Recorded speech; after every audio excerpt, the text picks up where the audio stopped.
So every time we show up here, I'm so excited about every guest that we ever have. But today, I'm super excited because I'm high energy, but this guest takes it to a whole nother level. This is Billy Martin. He's going to be on our podcast today, and he is a living legend in the Washington, D.C. dining scene. As the fourth generation owner of Martin's, the city's longest, that is, running family-owned restaurant, Billy has witnessed and shaped the evolution of the local culinary landscape.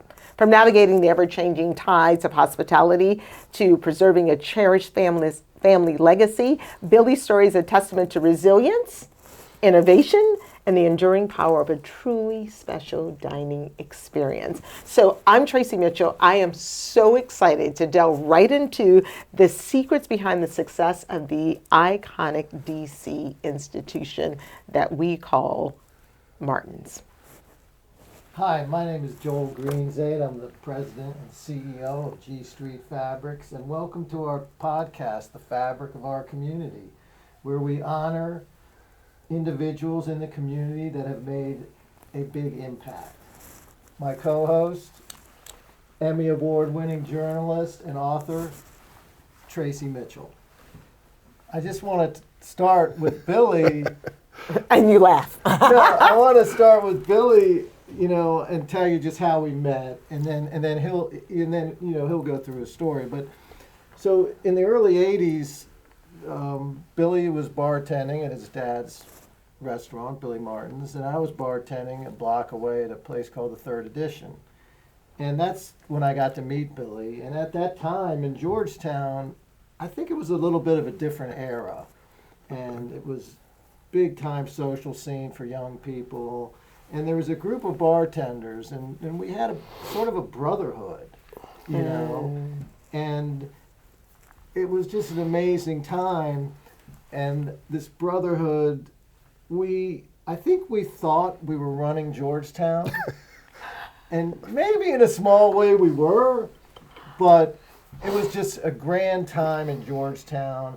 And I've been so impressed with what Billy's done with Martin's Tavern. I mean, it is difficult to keep a restaurant going for a long time. Yes. And we're talking about 90 years here.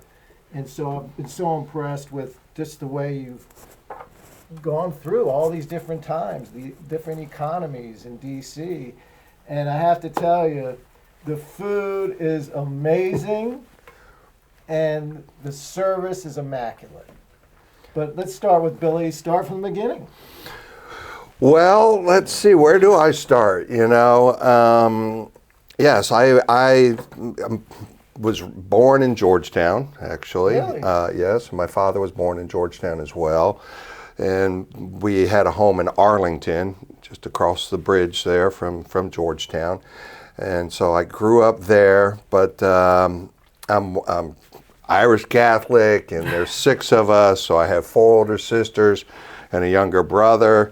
I have to say the hand-me-downs were a little rough, okay, having 4 sisters, but it was nice. Mom and Dad, split up, and I ended up moving to Fort Lauderdale with my mother. 2 of my sisters were out of the house and gone. I married at that point, and so my 2 sisters, my brother and I, my mother moved to Fort Lauderdale, and so I kind of through high school, if you will, down there, and then I finally I reconnected. I come to find out I have ADHD. Imagine that. We all do. Yeah. Yeah, we really do. So. School for me, I loved it, but I didn't love it. So I enjoyed, actually going to the beaches and surfing and having a lot of fun. So, I got... That's a great lesson from somebody like you that did that to what you've been able to build. 100%. Well, absolutely. Absolutely. And that's the thing. So I didn't go to college. I did a short stint in a community college, and I was like, forget it, it's not for me. And I ended up just kind of down in Florida, jumping into a company down there called Electron Machine Corporation, and started to become a machinist, which actually I worked up my way pretty quickly in there. But anyway, forget that. So my brother went to Florida State, and when he graduated, he said, "Hey, Dad wants us to come to D.C. and see him." And I'm like, And quite frankly, I hadn't had any conversation with my dad for like 7 years. Wow. And I really wasn't interested in seeing my father. But my brother talked me into coming to Georgetown to see my dad. And we did, and we had this very wonderful reunion, if you will. So I did. I came back to work for my dad, to the disappointment of the company I was working for, but that's just how life is. How old were you then? I was 22. 22. So it was in 1982 that I ended up back here in That's Georgetown. about when we met. Yeah, that was right about when we met. And so my dad wanted me to come work for him, and said if I learned the business and worked really hard, that I would inherit it like he did. And we owned, my father had another restaurant called Billy Martin's Carriage House, which was a very famous restaurant. But the Martin's Tavern's been in business from 1933 till now. So as Joel said, we're our 91st year now. The carriage house that my father had opened in 1954, but closed in 1978. Wow. But it was very highbrow. I've got an article somewhere that says it was the White House of restaurants in Washington D.C. Wow. Where was that? It was just the next corner down between us and where the third edition was actually. But anyway, so I'm working at the Tavern, and my father ended up selling that building, and he had a home in Miami as well as in Arlington, and so I came to work for him. And I'm thinking that, I'm going to be the prodigal son coming home, and I'm going to have, this relationship with my father and bring, have him, come back in, because it was a very, my dad was an absentee father for me and my brothers and sisters.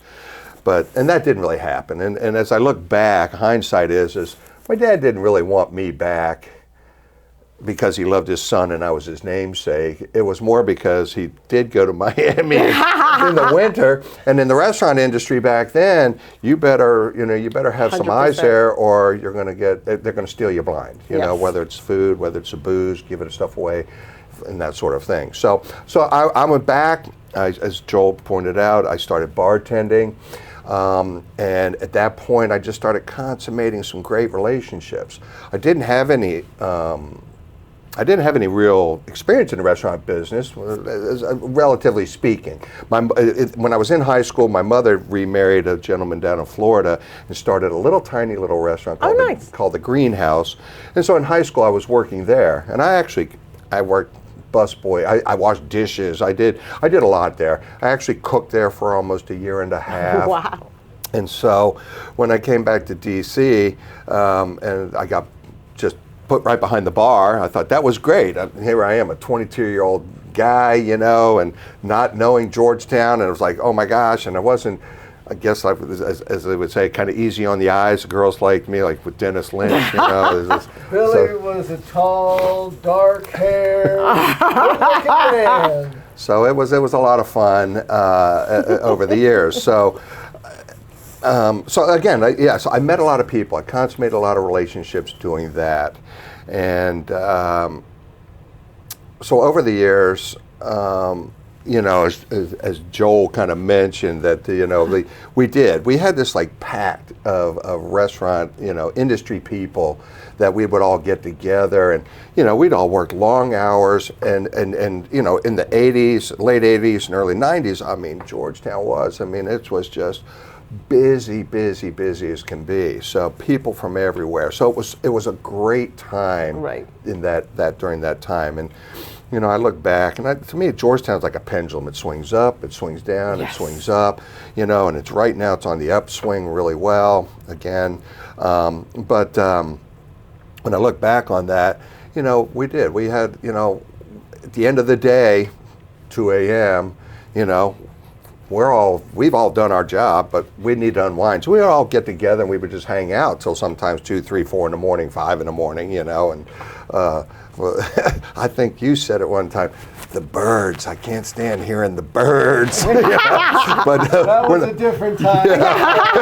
we're not going into that. But the point is it was a an interesting time in life, and so and I don't want to go down a rabbit hole, but so I'm working for my dad. And early on, interestingly enough, the restaurant, and this is important because when I did go to work for my dad, we had like 5, 6 servers. Nobody worked the door. We didn't have bus boys. There was no food runners. There was only a couple line cooks, 3 line cooks, 1 guy in prep during the day, during the week, not on the weekends. The bartender was the manager. So it was very interesting, you know. But again, the longevity of the staff that was there was incredible, okay? I think there's still a man there today that I knew, one of the waiters. Yes, the name's Nazarul Islam. He's from Bangladesh. And he hasn't changed. And he was literally, when I was 22, working there. Yeah, he'll be with me 40 years. I have another waiter named Mikis Theododias. He's Greek. He worked for my father in his other restaurant before he came to the Tavern. He's been there like 44 years. I mean, I've got. So how do you put your mark on something like that? You have this institution, the people have been there forever. You come in, young kid. How do you change that? Well, around? that's kind of where I was going with that story. Was that when I was there, it was interesting because there was even many people like the old surly waiters at Martin's Tavern wearing the green jackets, and when you would come in to order something to eat, go, well, let me have this. No, you're not having that. You're going to have this is what you're going to eat. This is what you're going to have, and so the people are like, oh, okay, that's what we'll have, right? And so they kind of looked at me like, yeah, here's the owner's kid coming in, and I was young, you know, 22. Like, oh, you know, and he's greenhorn, he doesn't know anything. And so I recall early into that again, I said, well, are there any schedules somewhere? And they were like, no, we don't have any schedules. We just know when we work and who's got to be where when. And I'm like, okay. And I was bartending 6 nights a week, so I had 1 day off. So I kind of sobbing like you were telling me earlier. I get it, you know. So, I remember it was a Wednesday. I came into work for the evening shift, and everybody was going nuts, and I'm like, what? And it was like this freak thing where one of the cooks got in a bad car accident, and another one wasn't there. Well, we only had 3 cooks on the line, and they were like, what are we going to do? And this was when my parents were down in Florida. My stepmom and my dad were in Florida. So I said, don't worry, we got this. I'll jump in the kitchen and help out. But nobody knows my background. Didn't know I worked for my mother, you know, down in Florida at a restaurant. Right. And they were like, oh my God, this is going to be a disaster. So I got back in the kitchen, and the one fella that was back there was looking at me, and I go, don't worry. I said, I've done this before. And we got back there, and it was a busy evening. We got through it. And at that, everybody went, oh my gosh. They all shook my hand. What a fantastic job. That was unbelievable. So I earned my stripes with the old guard by doing that. And I brought them all together, and I said, I have to tell you guys something. I said, don't anybody ever breathe a word of this day with my dad ever. Well, why not? And I said, because I cooked for, a year and a half, almost 2 years. I enjoy it. I love it. But this is not where I want to be. I said, I want to stay up there behind the bar. But that's a great example of your leadership at a young age, how you did that. And I think that's been one of your great formulas, is that you've been such a great leader, and everybody that works there, they work with you and they respect you. And I think that's one of the reasons why it is such a successful place. Well, that's very true, and that's where, when I bartended, I was the jack of all trades. I mean, growing up and working in a machine shop and having some knowledge and common sense. My father always said to, your brother was book smart and you were streetwise, whichever, that's fine. But so I did. I mean, a dimmer switch went out, I would just replace a dimmer switch if there was a problem with the plumb. I know that building inside and out, and the building's not ours, it belongs to my cousin.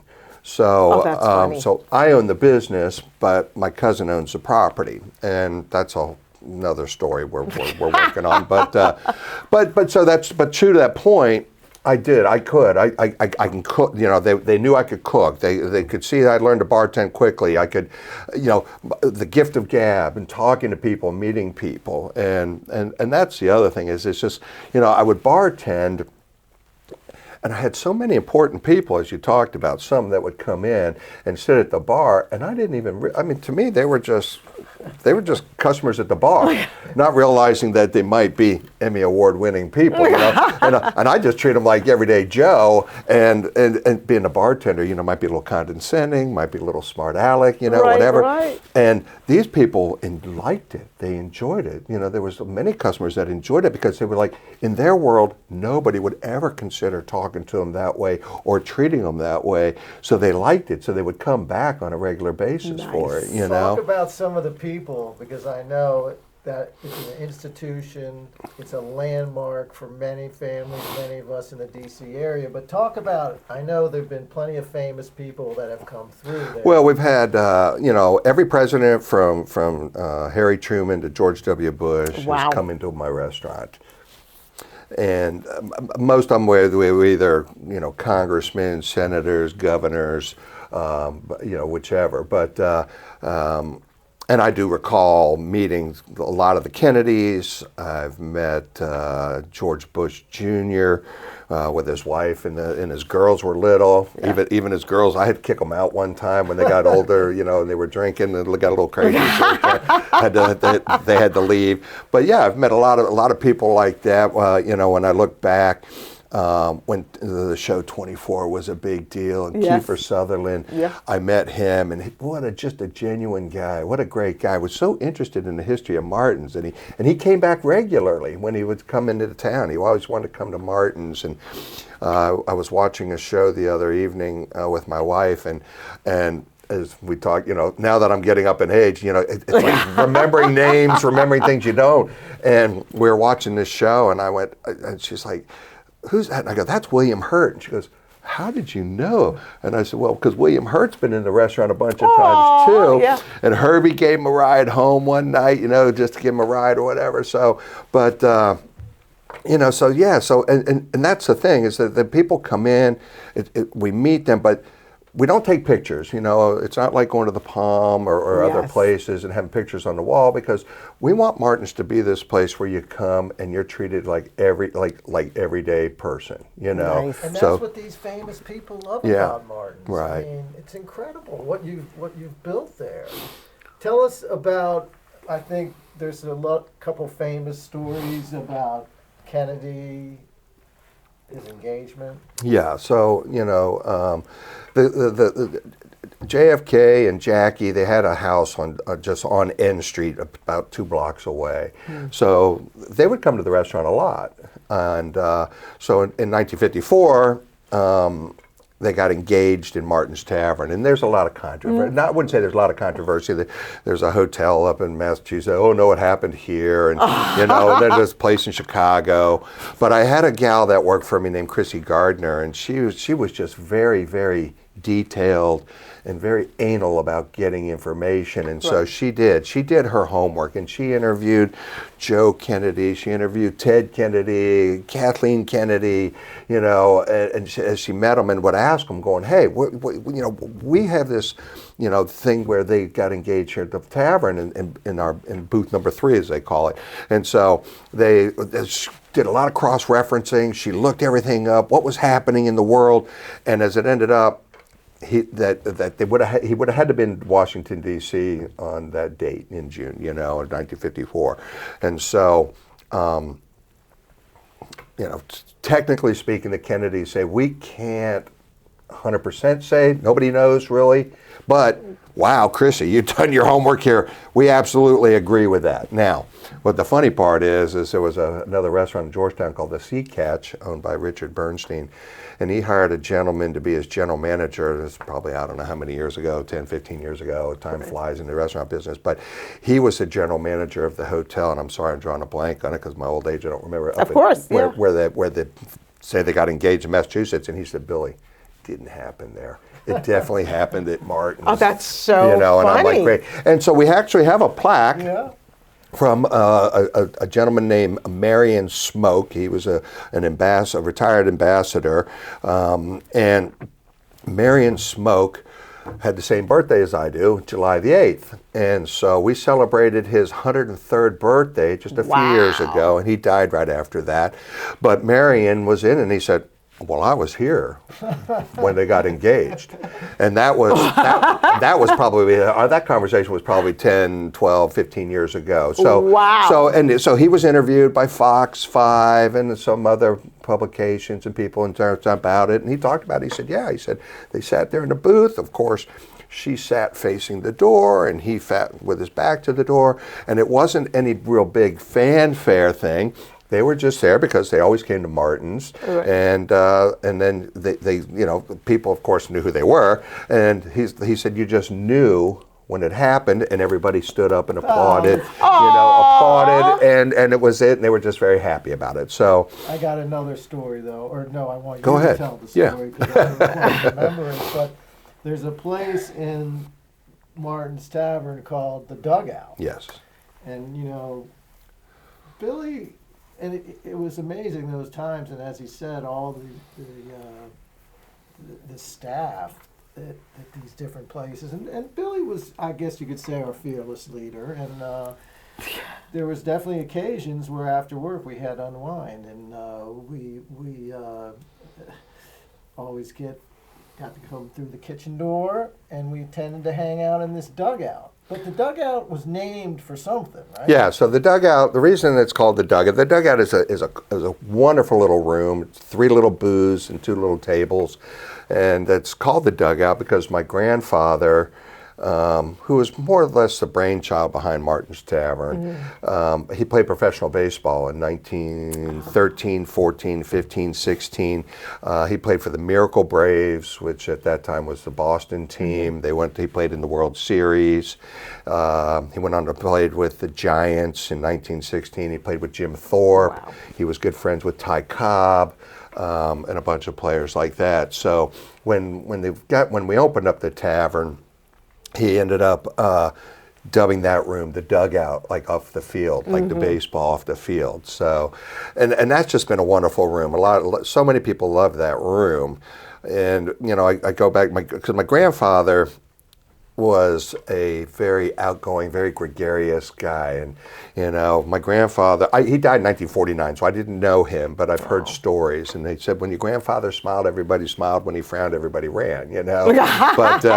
But he was also very good friends. Sam Rayburn and Lyndon Johnson were, especially Sam Rayburn and my grandfather were like best friends. They knew each other very well. So they spent a lot of time in the dugout just talking politics, a lot. Lyndon Johnson would join them there. My father told me he was young, and he was sitting there with them at this one time.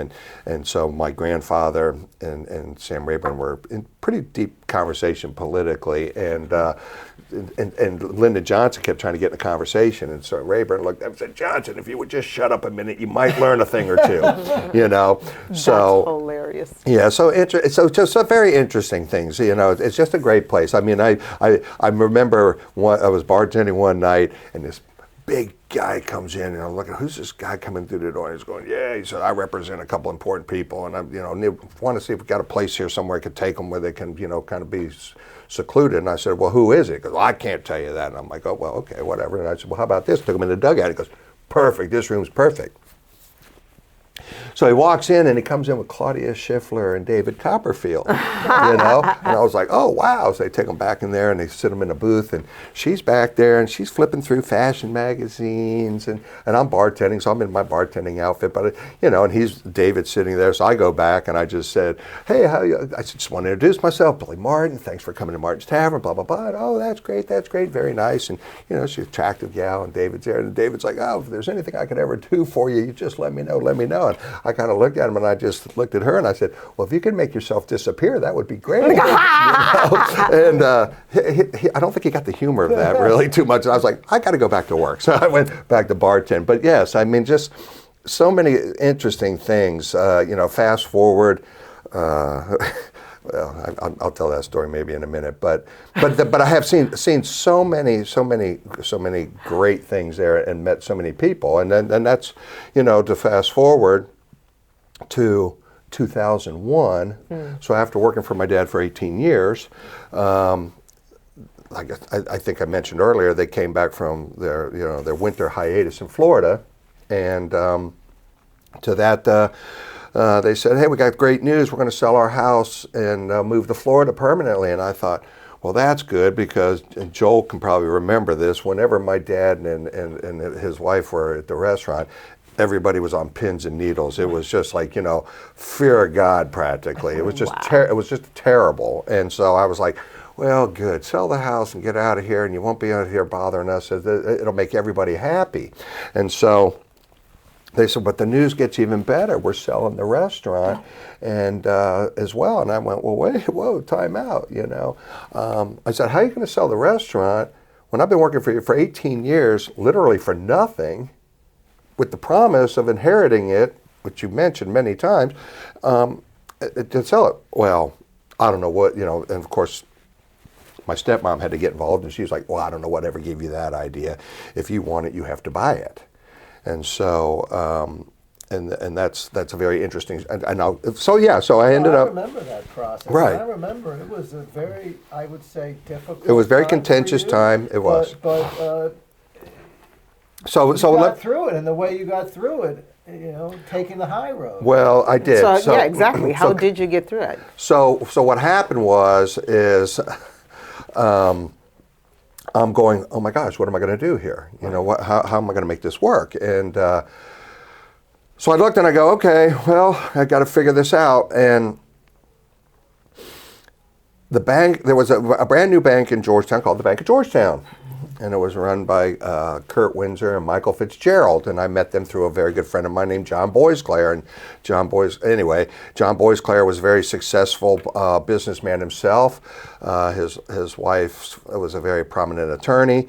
And anyway, so I said, I've got to go to so I went to the bank and I said, hey guys, well, first off, I had the business appraised, and back then it appraised for $750,000. Wow. And my dad goes, I want $2 million for the restaurant. And I said, are you out of your mind? It doesn't even appraise for that much. And anyway, so he worked through his accountant. I mean, it wasn't, to try to get an audience with my dad was like trying to get an audience with the Pope, it was ridiculous. So I worked through the accountant. And we had, so with that, so my dad said, okay, he was going to accept the fact that the appraisal was at $750,000, and he was going to stick with that.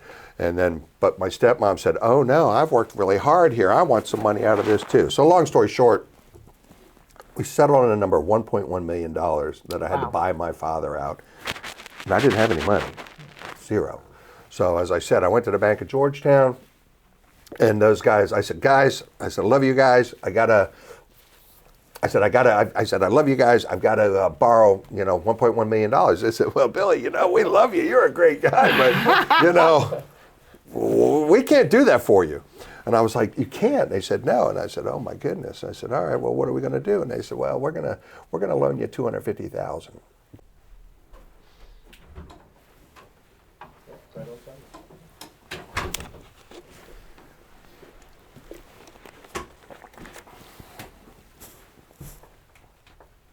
Camera speed whenever you guys are ready.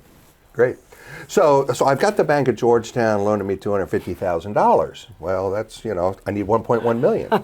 And so I'm like wondering what am I going to do? How am I going to make this work? And we had this other gentleman named John Upston.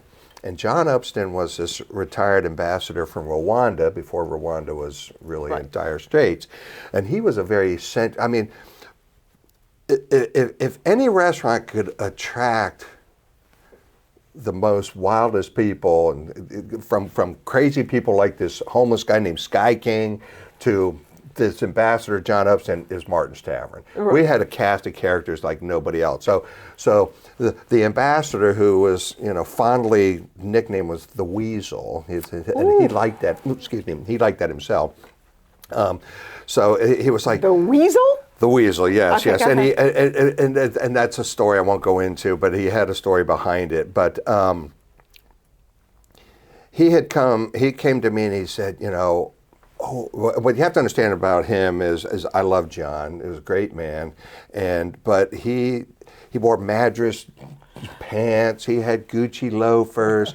He was a little bitty guy, looked like a little weasel kind of, and he's always sipping bourbon on the rocks, and you know, so he said to me, but again, what I was going to say was he slept in the dugout a couple times when he was down and out. Wow. I took him home and he slept on my couch a few times, and you know, so just eccentric, but out there, right? So he comes, he goes, oh, I think I have somebody that might be able to help you out with your, you know, buying the restaurant from your father. And I'm like, oh boy, this ought to be interesting.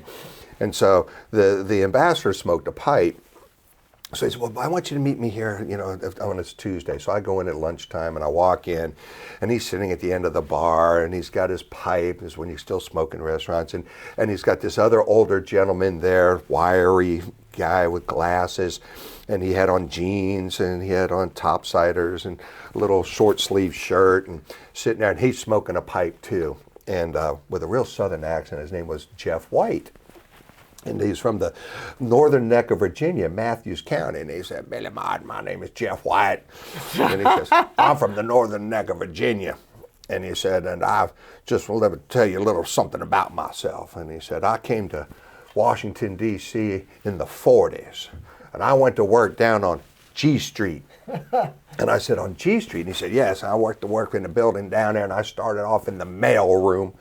And he said, and I worked really hard for this company, and that company now is known as Equifax. Oh, and he said, wow. I worked in the mail room, but he said, I worked hard. And he said, I worked my way up to become president and CEO of Equifax. Wow. And he said, I took it from a $900 million company to a $2 billion company. And I'm like, wow. And I, you know, I kind of looked at the guy and I'm like, oh boy, he's with the ambassador. He's smoking a pipe too. And I was like, oh, wow, my goodness, you know. So Mr. White was a lovely, wonderful, wonderful man. And he was like, you know, he goes, I'm going to loan you $300,000. And he said, I just want, you know, 15% of the net profit. And I said, well, you do know, I said, buying this restaurant, I said, it's not going to have any profit for a while with that. And he goes, I understand that. But his hobby is investing in people that had a passion and a love for their business that needed help.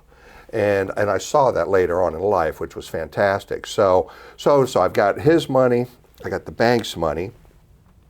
My stepmom took back, I think, $300,000 that I had to pay her at, I think she wanted 5% interest. And then my father took back the rest of the loan, which was, I think, like $300,000, around in that neighborhood, at 12% interest. But interest rates were 7%. Wow. So anyway, so I was able to get all the money together to buy my dad out. So I go to the 1789 with my wife, Gina, and Mr. and Mrs. White to celebrate, you know, buying the restaurant. And interestingly enough, when I did that, I was working with an attorney named Jim Haggerty, who started out as a bartender in Georgetown, who has a very successful practice today, with another gentleman named Don Senek, who helped start the Red Sage years ago. But anyway, we're having dinner at the 1789, and To celebrate. to celebrate. Thank you.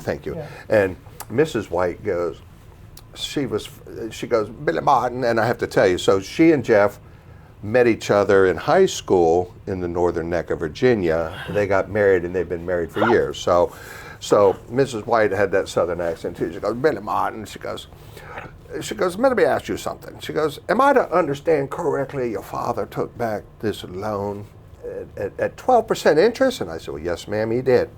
She goes, he does know interest rates are 7%, doesn't he? And I said, well, yes, ma'am, he does. Well, what kind of father is that? You know, and I'm like, well, I don't know what that. She goes, that's no father whatsoever. And she just shook her head like this. And next thing I know, she reaches down and comes out of her purse, gets out her checkbook. She writes me a check for $300,000. And she goes, here, Go give that to your father. I'm giving it to you at 6% interest only. I was like, wow.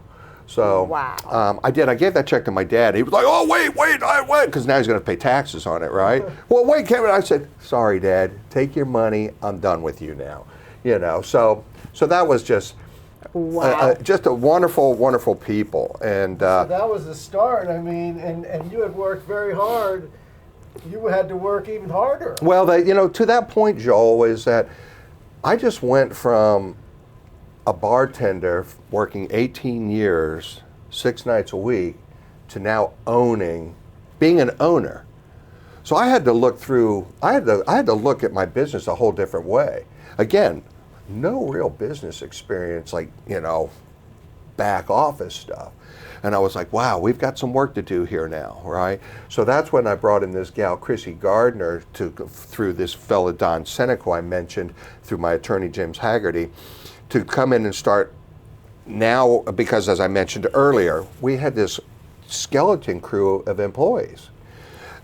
Now I'm going, and here we are, I've been in business for, at that time, I think 60 years. And I was getting involved in going to different events, just going to whether the Restaurant Association, whether a Citizen Association, maybe it was something with City Council or concierges or something, starting to kind of go just see what this is all about. And what was interesting, I would go to these things and they would go, oh, you're at this meet and greet. Oh, who are you? Oh, I'm Billy Martin. Oh, really? Where are you from? Martin's Tavern. Where's that? I said, oh, it's in Georgetown. Funny. It's a Martin's Tavern? Yeah. Oh, is that new? No, it's not. We've been in business for, 57, 58 years. Where? What is this? Martin's Tavern. Or I would hear people go, oh, is that place even still around? Wow. And I'm So like, what did you do to change it, though? Because it's now iconic. You know what I mean? Like, that was the whole thing. And so when I bought the restaurant, I said, okay, we have to start putting systems into place. We had to do a complete internal restructuring, which again was kind of new to me, but so I did. I consummated a relationship with a gentleman named Michael Sternberg, who's helping me right now, who started Sam and Harry's, the Caucus Room, Harry's Tap Room in Arlington, very successful restaurateur. I knew other restaurateurs, so I picked their brains. Another very prominent gentleman in my life was Leonard B. Doggett, Bud Doggett, who owned Doggett's parking lots in Washington area, and he was just a magnificent man of himself. A good story about Bud too is that from Mayor Washington on up, I don't care if it was the mayors, city council. Harry Truman loved Bud Doggett. They would counsel with each other a lot. But anytime anybody had you can ask Fenty, you can ask any of the mayors that are still around, they will tell you. If you had anything you weren't sure of, they went to Bud Doggett's office and he would counsel them and talk them through it. And You made a lot of changes.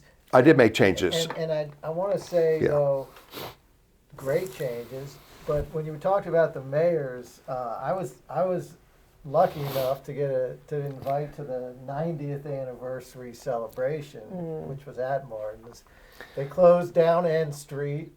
wow. Well, the 90th anniversary, Joel, was, to me, we've had, we'll do like the 70th, 75th, the 80th, 85th, and then the 90th was just unbelievable. TV Unbelievable. was there. Yeah. And I'm pretty sure the mayor was there. The mayor was there, yes. The mayor was there. We had many city council members. We had a couple congressmen, senators that came along.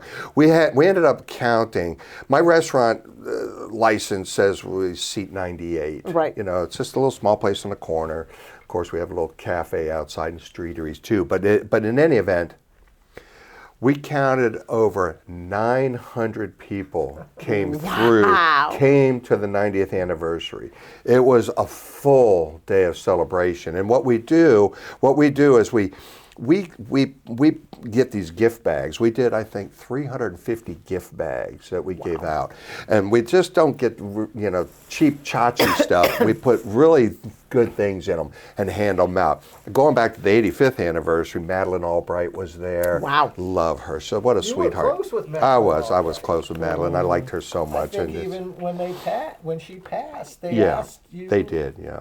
part of her story. They did. I was interviewed about that, and it was just wonderful. Again, so many people that I've met. So the 90th anniversary was just an incredible day. An outpouring of so many people that came. It was That's amazing. I saw so many people I hadn't seen in years. I mean, I went. It was interestingly enough. I just went down my phone, my contacts. I've got 4,000 contacts, and I just went down and I said, look, I'm inviting everybody. They go, everybody, and I'm like, invite them all, because half of them are going to show.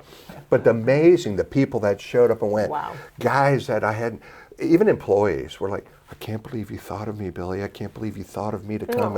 Thank you so much. But that's a testament to you, like the way you carry yourself. You're just one of us, and people respect you for that. And we earn our stripes. Joel, you've earned your stripes. I've earned my stripes. And so like. Do I like to dress up? Yes. Do I like to look good? I do. Well, you do look good. We can talk about that. You look fabulous. But I think what people don't see, and this is why this kind of podcast is so important and how we're building our community, is that you work your butt off. No one handed it to you. Mm-hmm. You created something incredibly special that has truly changed the landscape of Washington, D.C. Well, I will say that, what I will say is that when I bought my father out, I made it my goal to restructure Martin's to become the iconic restaurant that it is. Putting systems into place and I wanted to be more successful than the year before by working with the staff, training people, educating them on the history, which is important, but more importantly was being involved in our local bid, being receptive to our Citizens Association, working with the university, since Georgetown's so close to, with Georgetown University, especially the legacy of my family there, working with the police department and getting to know.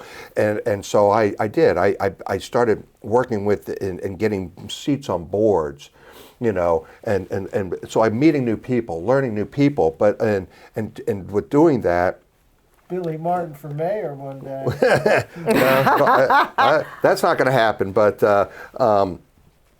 that's so important. It's so important to the fabric of it. And so, as you look, I did. Every year was better than the next, with the exception of 2008, but barely. And then 2009 was better than 2007 and 2008. So we're back on track. And I have. Our gross income has quadrupled. Wow. From when I took over, and you paid everybody back. Everybody's paid back. Yeah. I always, but I mentioned Bud Doggett earlier. He's always said you always want to owe somebody money somewhere. Oh, 100%. It's important. So I do. I make sure that happens. So I'm in it right now. I saw where, I think it was Kevin O'Leary was talking to Mark Cuban the other day, because Mark Cuban was somewhere and he was just in a T-shirt and jeans, and he's going, he goes, why do you just dress like that? And he's going, because I've earned it. I've earned the right to dress this way. And it's like me. I mean, I have on jeans, and I actually feel casual. And a lot of times I do. I'll show up at the restaurant just in a button-down shirt. I may not have a jacket on and a pair of jeans, but my staff, my management are going to be in ties, but again, they dress nicely too. And so I want that look for Martin's Tavern. But going back to the food aspect, that was another, as far as amazing. Well, the food is amazing, and it has been something. Again, that's something that if you don't keep your eye on the ball, it can go, here or there. It changes, And I look back at the history, and my grandfather, when he was opening Martin's Tavern, he was actually bootlegging his own whiskey up in Hagerstown, Maryland. Of course he was. On this guy's farm.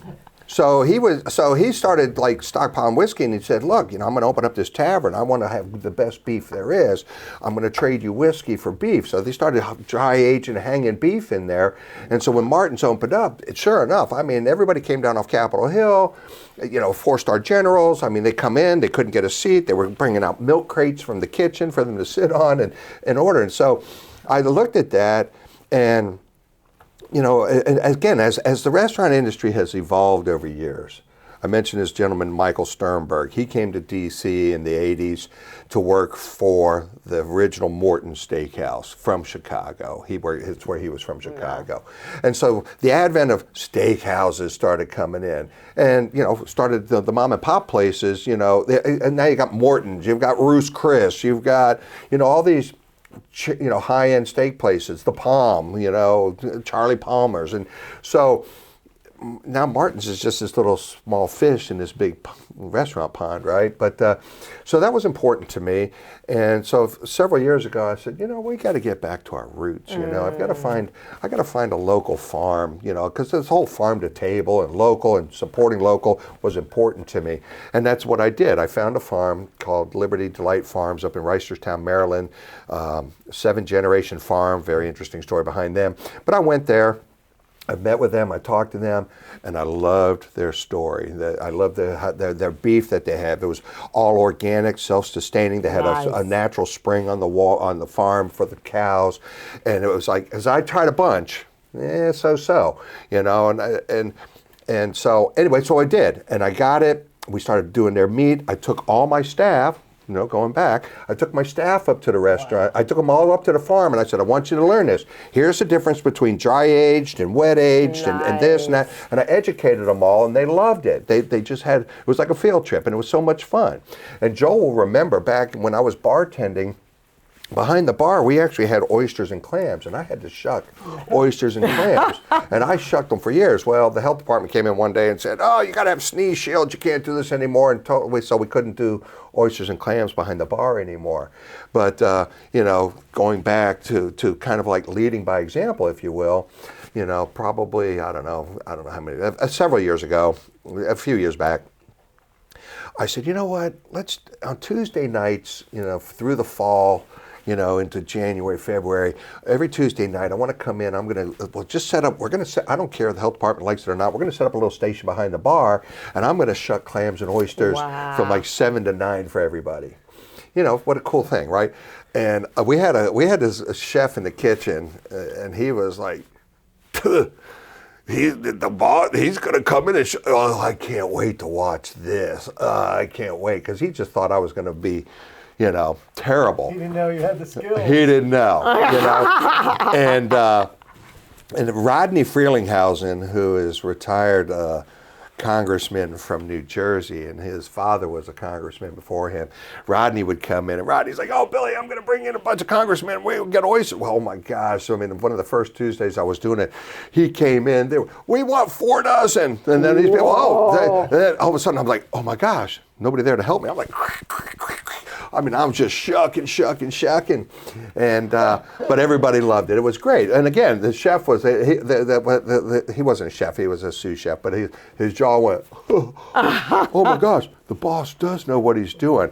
And he was very surly, kind of arrogant kind of guy, but. Is he still there? No. Oh, okay. He works for Fiala Mari, actually. No, right. But still, he came to me and he said, I have to tell you, boss, I had an opinion of you, but you really are a great guy, and you know what you're doing, So, and that's what it's about. It's educating people, teaching them, and going back. I have a staff. That's the thing. And I remember way back. You saying whether you were rolling up your sleeves and doing dishes, and this guy didn't show up, or you were in the kitchen or whatever, but you were never afraid to roll up your sleeves, and I have so much respect for you. And Billy has stories. I think we have to get Billy back one day. Oh, I think we should get him back. We need a part 2 and 3. Yes. The future is bright. Yeah, the future's great. I'm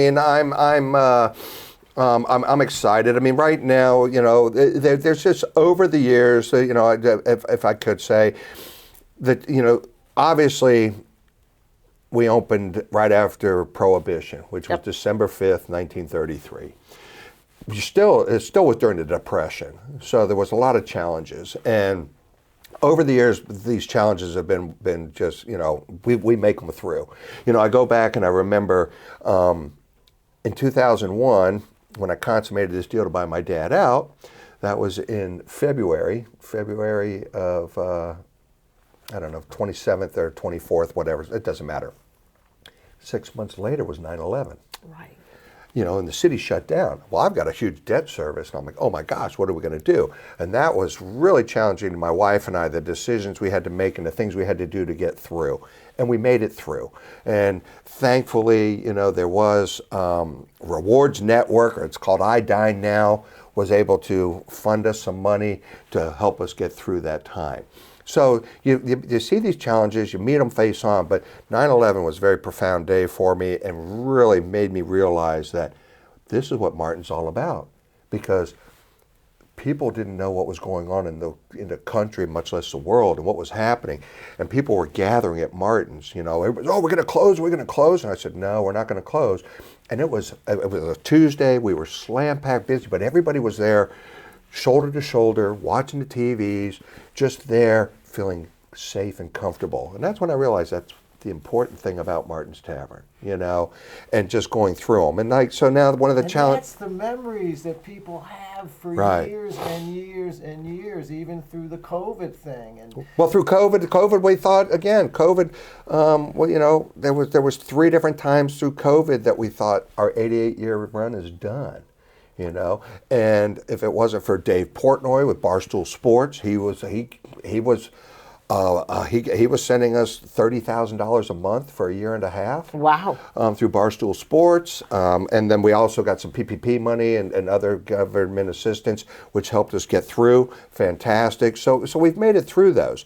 But I think that's what it is. You kind of touched on it. It is the comfort, the safety, good food, good people. It kind of all comes together. And I think that, as we close out, just to remember that, you're building community.